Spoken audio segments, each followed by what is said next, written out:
बर्फीले पहाड़ों में बंदरों का एक बहुत बड़ा झुंड रहता था। वे सब बहुत शोर मचाते थे, पेड़ों पर झूलते थे और हमेशा बतियाते रहते थे। उनका नेतृत्व दो भाई करते थे, नंदक और चुल्ल नंदक। बड़ा भाई नंदक बहुत बलवान और बहादुर था। उसका छोटा भाई चुल्ल नंदक बहुत तेज और चालाक था। दोनों मिलकर अपने झुंड की रक्षा करते थे और सबका ख्याल रखते थे। नंदक और चुल्ल नंदक हमेशा एक दूसरे का ध्यान रखते थे। वे सबसे अच्छे दोस्त थे और अपना सब कुछ आपस में बांटते थे। उन्हें परिवार का महत्व पता था। वे अपनी बुजुर्ग माँ से बहुत प्यार करते थे। थे उनकी माँ बूढ़ी और कमजोर हो गई थी। उनका शरीर जो पहले बहुत ही चमकदार और फुर्तीला हुआ करता था, अब कमजोर और बेजान हो गया था। अब वो अपने बेटों की तरह फुर्ती से पेड़ों पर नहीं झूल सकती थी। उसकी आंखों की रोशनी जा रही थी और उसके कदम धीमे पड़ गए थे। नंदक और चुल्ल नंदक जानते थे कि उनकी मां को खास देखभाल की जरूरत है। उन्होंने सुनिश्चित किया कि उनकी मां को हमेशा पत्तों का सबसे मुलायम बिस्तर मिले। वे उन्हें पके हुए फल और स्वादिष्ट मेवे लाकर देते थे। नंदक हर सुबह अपनी मां के शरीर पर से उलझे हुए बालों को साफ करता था। चुल्ल नंदक उनके पास बैठकर उन्हें अपने रोज के किस्से सुनाता था। वे जानते थे कि उनकी मां उनकी कितनी फिक्र करती है। एक बार कड़क की सर्दी में बंदरों के इलाके में खाने की कमी हो गई। नंदक हमेशा की तरह सतर्क रहता था। उसे पहाड़ों के पीछे एक घाटी दिखाई दी। वहां पर फलों से लदे हुए पेड़ और पानी के झरने थे। अपने घर के मुकाबले में वह जगह किसी जन्नत से कम नहीं थी। उसने अपनी यह खोज अपने भाई चुल्ल नंदक को बताई। यह सुनकर वे दोनों बहुत खुश हुए। इस नए घर में उनके पूरे झुंड के लिए बहुत कुछ था, पर एक समस्या थी। इस नए घर तक का रास्ता बहुत लंबा और कठिन था। उनकी मां बूढ़ी और कमजोर थी। वो इतनी लंबी यात्रा कैसे तय करती? नंदक और चुल्ल नंदक का दिल टूट गया। वे अपनी मां को अकेला नहीं छोड़ सकते थे और न ही अपने झुंड को भूखा मरने दे सकते थे।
हफ्ते महीनों में बदल गए। नई घाटी में जिंदगी अच्छी चल रही थी। नंदक और चुल्ल नंदक के नेतृत्व में सभी खुश थे। सभी के लिए भरपूर खाना था और मौसम भी सुहावना था। फिर भी दोनों भाइयों के दिल में एक डर था। उन्हें अपनी मां की बहुत याद आती थी। एक दिन उन्होंने अपने पुराने घर अपनी मां से मिलने जाने का फैसला किया। वे अपनी मां के साथ समय बिताना चाहते थे। वे उनकी प्यारी आवाज सुनना चाहते थे और उन्हें गले लगाना चाहते थे। उन्होंने अपने लिए अलग से टोकरियां भरी और उसमें मां के लिए स्पेशल ट्रीट्स रखे। सूरज उगने से पहले ही वे निकल पड़े। उनका दिल खुशी से भर गया था। अपने पुराने घर पहुंचते ही उनके होश उड़ गए। उनकी मां की आंखें जो हमेशा चमकती रहती थीं, आज भूख से धुंधली पड़ी थीं। वो बहुत कमजोर हो गई थी। उनकी हड्डियां साफ दिखाई दे रही थी। नंदक और चुल्लनंदक बहुत दुखी हुए। वे भागकर अपनी मां के पास गए और उन्हें प्यार से गले लगा लिया। मां, क्या हुआ? आप इतनी कमजोर क्यों हो? नंदक ने फिक्र से पूछा। चुल्लनंदक गुस्से से भर गया। उसने उन दो बंदरों की तरफ देखा जिन्हें खाना देने की जिम्मेदारी दी गई थी। वो फल कहां हैं जो हमने भेजे थे? हमारी मां को वो फल क्यों नहीं मिले? उसने गुस्से से कांपती हुई आवाज में पूछा। दोनों बंदर डर के मारे जमीन पर गिर पड़े। वे एक दूसरे पर इल्जाम लगाने लगे कि उन्होंने ही सारे फल खा लिए। नंदक और चुल्लनंदक बहुत निराश हुए। उन्हें अपने ही झुंड ने धोखा दिया था। उन्हें एहसास हुआ कि वे अपनी मां की देखभाल के लिए किसी और पर भरोसा नहीं कर सकते। एक मुश्किल फैसला लेना ही था। हम आपको अपने साथ नई घाटी ले चलेंगे मां, नंदक ने दृढ़ता से कहा। उनकी मां कमजोर होने के बावजूद खतरा समझ गई थी।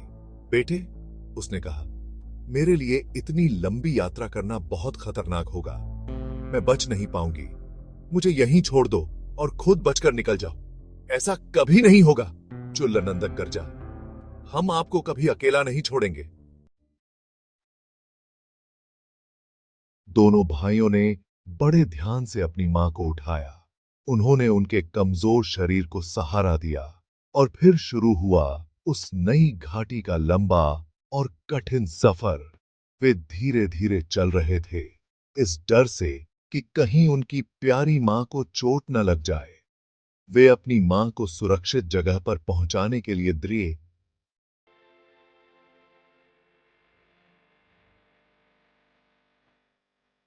पर लगता था कि किस्मत को कुछ और ही मंजूर था। जैसे ही वे जंगल के घने हिस्से से गुजर रहे थे, उन्हें एक आवाज सुनाई दी। एक टहनी टूटी, पत्तों की सरसराहट हुई। एक शिकारी उनके पास आ रहा था। उसके हाथ में जाल था और उसकी आंखों में क्रूरता साफ दिखाई दे रही थी। नंदक और चुल्लनंदक जानते थे कि वे खतरे में हैं। शिकारी ने उन बंदरों को देखा और उसकी आंखें लालच से चमक उठी। बंदर कीमती होते हैं। वो उन्हें चिड़ियाघर को बेच सकता था या उनके बालों से कपड़े बनवा सकता था। उसने अपना जाल उठाया और उन बेखबर जानवरों पर फेंकने के लिए तैयार हो गया। भागो मां! चुल्लनंदक चिल्लाया और अपनी मां को झाड़ियों की तरफ धकेल दिया। मां, यहीं छुप जाओ! नंदक ने शिकारी का इरादा भांप लिया था। वो जानता था कि उन्हें जल्दी से कुछ करना होगा। भाई, शिकारी का ध्यान भटका! वो चिल्लाया। चुल्लनंदक एक पल के लिए रुका। उसका दिल जोर जोर से धड़क रहा था, पर उसे पता था कि उसे क्या करना है। वो शिकारी के सामने कूद गया और जोर जोर से आवाजें निकालने लगा और पेड़ों की टहनियां हिलाने लगा। शिकारी का ध्यान भटक गया और उसने चुल्लनंदक पर अपना जाल फेंक दिया। अपने भाई को जाल में फंसा देख नंदक शिकारी पर टूट पड़ा। उसने शिकारी के हाथ से जाल छीन लिया और चुल्लनंदक को आजाद कर दिया। शिकारी गुस्से से पागल हो गया और उसने फिर से जाल फेंका।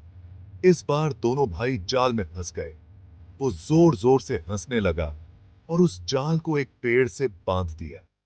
जैसे ही वो आखिरी वार करने वाला था कि अचानक कुछ अजीब हुआ। एक तेज रोशनी हुई, जमीन हिलने लगी। शिकारी डर गया और ऊपर देखने लगा। वो डर के मारे कांपने लगा। उसके आसपास के सारे पेड़ जिंदा हो गए थे। पेड़ों की टहनियां मुड़ने लगीं और तेजी से उसकी तरफ बढ़ने लगी। इससे पहले कि वो कुछ समझ पाता, टहनियों ने उसे जकड़ लिया और उसे उसके ही जाल में फंसा दिया। शिकारी अपने लालच और क्रूरता के बारे में सोचने लगा। उसे बहुत देर से कर्म का फल मिल गया था। जैसा करोगे वैसा भरोगे।